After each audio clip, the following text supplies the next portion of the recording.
My son tossed me to the curb like garbage when he found out I wasn't his real dad and denied every chance I tried to connect with him, but now his real dad tossed him aside too because his new wife told him to, and he's come back to me asking for a second chance.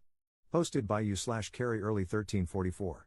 I, 48M, found out my ex, 49F, had cheated on me and that of the two children she had given birth to, 23F and 21M, only the girl was mine. I filed for divorce, and my ex tried for reconciliation, but I couldn't live with so much doubt. Once we got to court, it was like a switch had flipped, and she tried to keep me from the children. It didn't work, though. I had really good lawyers. In spite of everything, I was willing to still be a father to Noah, fake name, but my ex can be very manipulative. She told Noah about his real dad and even introduced them. Since then, I became the strict fake dad while he was the cool real dad. When Noah was 13, he told me that he no longer wanted to see me and that he'd tell a judge the same thing if I forced visitation. I asked him why and if I had ever made him feel bad. Noah just said that he wanted to spend more time with his real dad and didn't like my house rules. I was heartbroken, but I let him go and still made attempts to keep the relationship. I called, texted, sent presents, and even invited him to events. Noah wouldn't respond or would pass small messages to his sister. When Noah was 18, he legally changed his surname to his father's and told me there wasn't enough room for me to attend his graduation. After that, I gave up and resolved to live life being a father to my daughter and son, 12M, via my second wife. Recently, Noah reached out to me, apologized for his past actions, and wanted a relationship again. I was surprised and heavily skeptical, and I was right to be. Apparently, Noah's real dad got married, and his wife gave him an ultimatum, and he chose her. I told Noah that while I am sorry for what happened to him, I had no interest in being treated like an old pair of gloves that you only think about and wear when it gets cold. My ex thinks I'm being hurtful and petty, rich coming from her, and my daughter says that she understands my pain but hopes that I can learn to give Noah a second chance. I just don't know, because I'm in a place where I'm fine not having Noah in my life or having any communication with him, and I don't want to rekindle a relationship just for him to drop me again when his real dad changes his mind. Am I the jerk for refusing to give my former son a second chance? Top/relevant comments. Commenter. While I completely understand everyone else's reasoning, I feel many are missing the most important point. Noah did not reach out because he saw the error of his ways or realized how his mother manipulated him against you. No, Noah is reaching out because his real dad tossed him aside. While it is certainly possible that event opened Noah's eyes, as outsiders it's easy to just say, forgive him, he's just a kid. Being the person hurt, it's not so easy to just do it when the event is making you feel like a backup plan in any kind of relationship, much less a father-son one. Having said that, while I wouldn't blame you for not accepting him at all, the most respectful thing, for everyone involved, would be to let the initial shock and anger subside, then arrange a meet-up and talk to him. During that conversation, hear him out and figure out for yourself, is Noah reaching out because this opened his eyes, or is it out of anger and resentment at his real dad and he's using you as a replacement? Ops response. I feel like I'm just a replacement, or worse, a holder until his real dad changes his mind. Commenter 2. Do you think you could ask him what he would do if that happened? Ops response. I have thought about asking him that, but I honestly don't think I would believe him if he told me he was genuinely sorry and still wanted a relationship with me, regardless of whether his dad was in the picture or not. The name change was a big gesture against me. Commenter 3. He's already 21 years old. He had plenty of time to reconnect with you but chose to do it now because his dad dropped him. His mom may have manipulated him when he was a kid, but he had plenty of time to realize that once he became an adult. Also, I don't get why his dad's wife would give his dad an ultimatum. He's an adult, why was an ultimatum needed? Does he live with his dad? Is his dad paying for his expenses? If it's about money, then, sorry to say, but he's only trying to reconnect with you because of the money. Don't let anyone guilt trip you. Stay firm in what you want. Ops response. I honestly don't know why his dad was given an ultimatum. He literally stopped talking to me directly when he was a teen and then ceased all other forms of contact once he was 18. He had to ask my daughter for my phone number. Commenter 4. Your son, because he is your son, he was for more than half of his life, you were in the hospital on the day he was born, you changed his diapers, you're his dad, like it or not, was a middle schooler when he decided to cut you out of his life.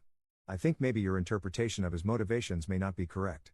There's a pretty strong chance that when he saw that his bio dad would think nothing of giving up his relationship with him for a girl, it reminded him of the dad who never stopped trying to love him, even when he didn't really want that love, and made him realize what he'd lost. At 21, he's still very young, and it sounds like he wants his dad back. Sure, it could end in the two of you yelling at each other and never speaking again, but there is also a very significant chance that this could be the start of rekindling a relationship.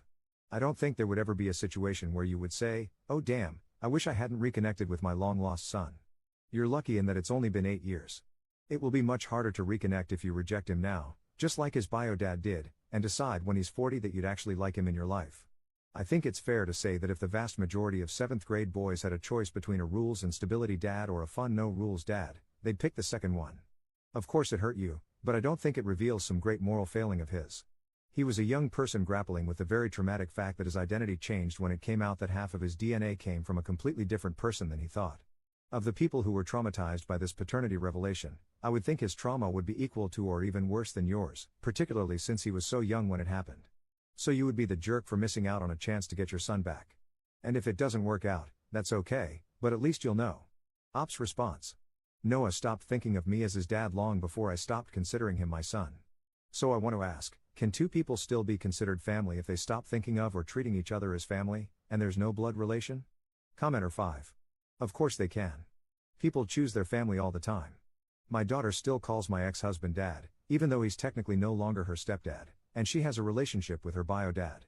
There's always room for more love. There's a lot of hurt on both sides of your situation, so reconciliation won't be exactly easy, but that doesn't mean it's wrong. Ops response. But again, Noah chose to reject me, and I eventually got tired of being rejected and stopped thinking of him in that way.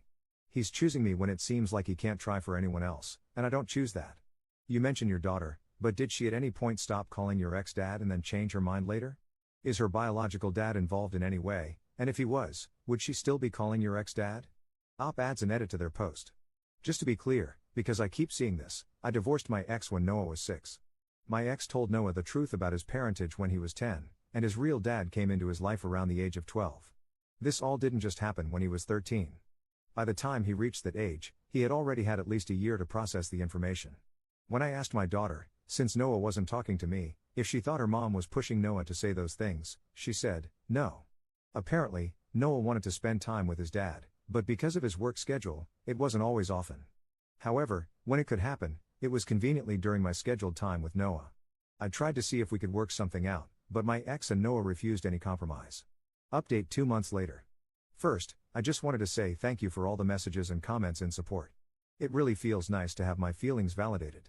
After a lot of thought, I decided to follow my wife's advice and write an actual letter to Noah, regardless of whether or not I intended to send it. I explained to Noah how much he hurt me by refusing to see me, never inviting me to important events in his life, not wanting to meet or spend time with my son, via my new wife, and how legally changing his surname hurt me immensely. I also wrote that, in spite of everything, I still didn't take any pleasure in hearing about his father's rejection of him, as I understand how hurtful that can be. I said that even though I knew he was young, I was still angry over what he did, and a part of me felt resentful toward all the time, love, and money I spent on him when I technically didn't have to. This letter felt very cleansing, and I read it a couple of times before burning it. In the end, I decided to reach out to Noah and asked my daughter for his new number. He changed it when he was 19 and didn't give me his new one. I sent Noah a message reiterating how sorry I was about how his father treated him, but I was hurt by how it felt like I was being treated as a last resort, and the circumstances of his desire to reconnect don't make me trust the relationship. I told him that I was willing to have some type of relationship with him again, but only under these specific guidelines. 1. Don't call me dad or refer to me as father in any way. We can revisit this in the future, but right now it honestly feels too soon. 2. Don't ever ask me for money. No cosigns for anything either. I'm not going to be his personal ATM for any reason. 3. You invite me to your things, I'll invite you to mine. 4. He's free to complain or talk about his bio dad with or around me, but he needs to understand that I have no kind words for that man and will either say negative things or nothing at all. 5. I expect him to be nice to my son and new wife and treat them with respect. 6. Don't go running to your mom for information about me, my wife, or my son's lives, as it's none of her business. 7. Don't go running to your mother or sister for any problems you have with me. We either talk about it man to man or find someone else. I don't want them trying to insert themselves into our business. 8. He needs to understand that going forward, our relationship, if we continue to pursue one, is going to be different and will take more work on his end than mine, as he is less of a priority to me now that he's an adult. 9. When I die, the majority of my assets will be split between his sister and my son through my current wife, and he will only be left the minimum required so he has no grounds to sue. Again, I'm not going to be his cash cow. The rest of you can agree or disagree, but these are my terms if Noah wants any type of direct communication with me going forward. This is the only way that I feel comfortable and the way I believe I can protect myself if Noah ever becomes hurtful. This will also be his last chance, and if he disappoints me again, then I am prepared to wash my hands of him, Because I have more to live for than just waiting to be loved by someone. Top/relevant comments. Commenter. This is just sad. The son wanted a fun dad, and he got one. The op has a new life and is clearly still heartbroken. The son was a child, and his mom encouraged him, but this is the consequence. And sometimes, even the things we do as children last. Not everything is repairable. Not everything has to be repairable. Commenter 2. I really wrestled with my feelings on this one. On one hand, Noah's life fell apart when his mom cheated and he lost his dad. He was clearly manipulated and made choices at age 13 that were unwise. He doubled down on those choices as a young adult and caused deep hurt to the man who raised him as his own for most of his childhood. Noah may or may not have had the blinkers removed when his biological father ditched him for his new wife. He may have had a personal breakthrough, or he may be reaching out to Op as a placeholder. Only time and communication would tell that.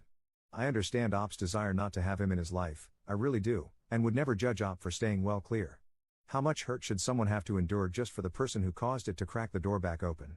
On the other hand, Noah was clearly manipulated by his mom and bio dad.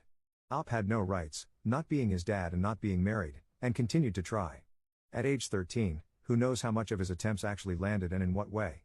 Honestly, it is extremely difficult to form proper, nuanced judgments that differ from your moms and bio dads as a youngster. If I think back to myself at 13, 15, 18, even 21, I was a child and later a young adult with a lot of emotional development left. Now, at almost 40, I look back at my 21-year-old self and see he was not fully grown, still needed guidance, had mistakes to make, and was not the person I am today. With that in mind, I feel Op could meet Noah and explore this. It may be about money. It may be as a placeholder now that his dad has abandoned him. But there is a chance that, at 21 years of age, with his father's betrayal, he has started feeling, seeing, living, and reflecting on the nuance and complexity of a situation that the child he was had a very binary rejection of Op. If this is the case, then he needs Op more than ever. The problem is that this need is no longer Op's problem or responsibility and, if given, would be out of pure altruism and kindness. The whole situation and post made me sad. I hope they find whatever relationship, or lack thereof, that works for them both and brings them both peace.